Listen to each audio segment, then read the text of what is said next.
그 이동호가 돈을 많이 빌려갔다며 교수님한테. 네. 얼마나 빌려갔어요? 5천만 원을. 그런데 어느 날 교수님이 네. 유튜브를 듣다가 예.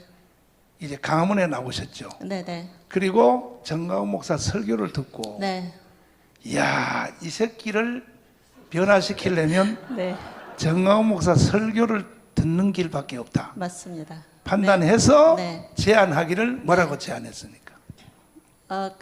그 제가 이제 전 목사님 설교를 듣고 너무 감격스럽고 그러니까 이제 저는 모태 신앙인데 어렸을 적부터 교회에서 이제 듣고 자란 그런 복음이 다시 이렇게 연결이 되면서 너무 이제 견딜 수가 없는 거예요.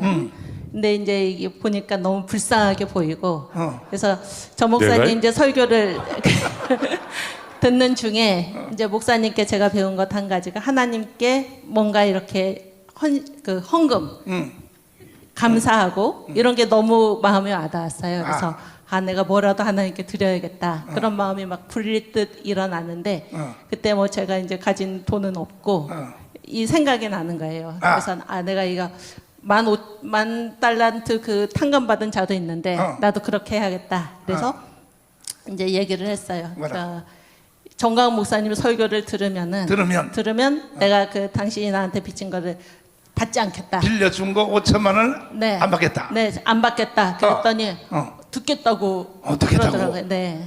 그래서 그때 심정이 어땠어요? 진짜 가짜로 들으려고 했어요. 아니 일단 우선 5천만 원을 그러니까 탕감한다 그러니까 맨날 또 쪼았거든요. 언제가 벌래. 언제가 벌래. 그래서 이제 그 우선 빚을 탕감하는데 양잿물이라도 마셔야죠. 그래서 양잿물 마시는 심정으로 듣겠다고 했죠. 듣겠다고 해서. 예. 근데 실천을 했어 안 했어? 들었어요. 들어서? 네네. 들어서 매일 이렇게 이제 그 사랑제일교회 지금은 안 그런데 그렇지. 예전에는 그 한 달에 10,000원을 내고 듣도록 돼 있었거든요. 맞아. 그래서 제가 이제 10만 원 등록을 해줬어요. 아. 1년치를.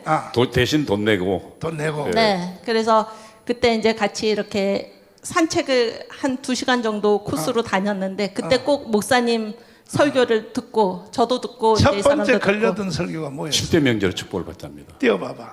자, 7대 명절 이걸 딱 들었을 때 느낌이 어떻게 왔어요? 놀랬습니다. 놀랐어. 예, 저는 사실은 저도 이제 연세대학교 신학교를 나왔으니까 신학을 공부했지 않습니까? 그리고 아니 빨갱이가 뭐 신학대학을 다니고 아니요, 그 신학교 들어갔죠. 저거 목사 되려고요. 목사 되려고? 연세대학교 갈 때는요. 참나 정말 참. 제가 상고 나와서 그래도 공부 열심히 해가지고 연세대학교 들어갔어요. 그 연세대학교 아무나 못 들어가지. 그렇죠. 근데 목사 되려고 들어갔어요. 목사 되려고. 예. 왜냐하면 고등학교 3학년 때 제가 2학년 말에 2학년 때 제가 예수를 처음 영접하고 그때 이제 아니 영접 안 했어.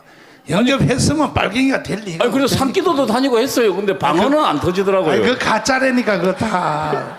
뭐 누가 물어보니까 이게 뭐 소나무를 하나 뿌리 뽑으면 방언이 터진다 해가지고 보니까 큰 소나무는 안 되겠고 조그만 소나무 앞에 가가지고 밤새도록 흔드는데 안 빠지더라고요. 그때 방언 받았으면 그거는 악령의 방언이야. 악령의 방언. 자, 그래서 7대 명절을 듣고 충격을 받고. 전 충격을 받았는 게 저거는 사실은 제가 신학교에서 유대인의 명절이라고 배웠지 저게 복음하고 연관이 있으라고는 전 2000년 역사상 저도 그 신학 공부는 꽤 했거든요. 연세대 들어가기 전부터 했으니까. 자유주의 신학했지 뭐. 아니요, 그 전에도 제가 그 다닐 때 신학 공부를 꽤 열심히 했습니다. 근데 야 이건 내가 못 들어본 거다. 그리고 저게 복음하고 연결돼 있고 그 다음에 인생의 단계하고도 연결돼 있더라고요. 사람이 복음.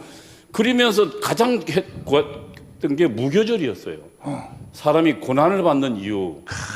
그래서 그 무교절에 그러니까 그 무덤에 넣어놓고. 진짜 듣긴 들었네. 예, 아니 그럼요. 저 설교 제가 한 7, 8번 들었을 겁니다. 그래서 저 설교를 들으면서 너무 놀랐어요.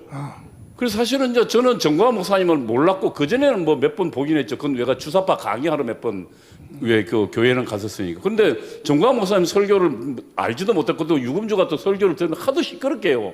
밤새도록 크게 방에다 틀어놓고 제발 좀 조용히 좀 하고 잠 좀 자자. 근데 이제 이 여자는 더 크게 틀어 이제 나보고 들으란 얘기죠.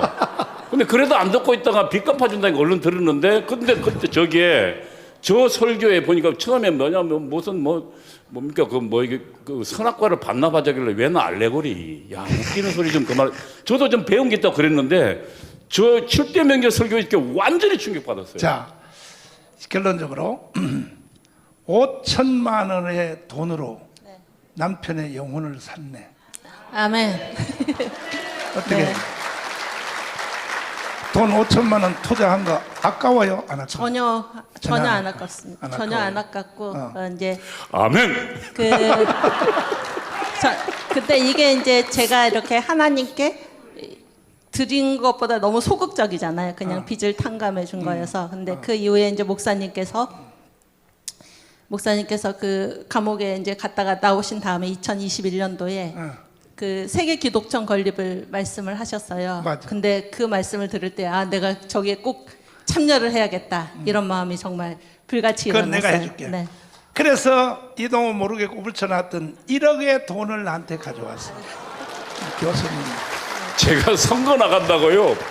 빌려달라고 해도 죽어도 니한테는 안 준다고 단 1원도 안 줬어요. 나하고 교수님하고 게임이 안 아니 되지. 근데 어느 날 갑자기 야, 니 좀 밖에 있으라 그러더라고요. 그리고 자기 은행에 좀 갔다 온대 목사님 만나러. 그래서 야, 이건 니 밖에 있으라더만 목사님 만날 때도 니 밖에 있으라 그러더라고요. 근데 전 어떻게 알았냐면 남순이 전사 와가지고 어머나. 그래서 저는 그거 시험 받았어요. 야, 저 여자가 말이지 같이 사는 내가 국회의원 나간다고 그렇게 빌려달라는데 안 빌려주더만 목사님한테 전 재산을 그리고 꾸역꾸역 다 내놓더라고요. 그게 우리들만의 통하는 세계라. 그러니까 저 시험 받았다니까 목사님. 그거 극복하는데 한 몇 달 걸렸어요. 자, 그래서 아직 빨갱이 물이 덜 빠져. 아니 이제 그 극복을 했어요 목사님. 자, 그러면 네. 마지막 결론. 사람이 전향하고 좌파 이념에서 우파로 바뀌는 것은 오직 복음밖에 없다. 아멘. 네. 아멘. 맞아요. 아멘. 네. 복음 외에는 능력이 아멘 아멘. 맞습니다. 네. 아무리 가르치고 설득해도 안 된다. 예. 지금 현재 목사님들, 장로님들도 좌파에 속한 사람이 많거든요. 네. 왜 못 들어오냐? 복음을 몰라서 그런 거예요. 맞습니다.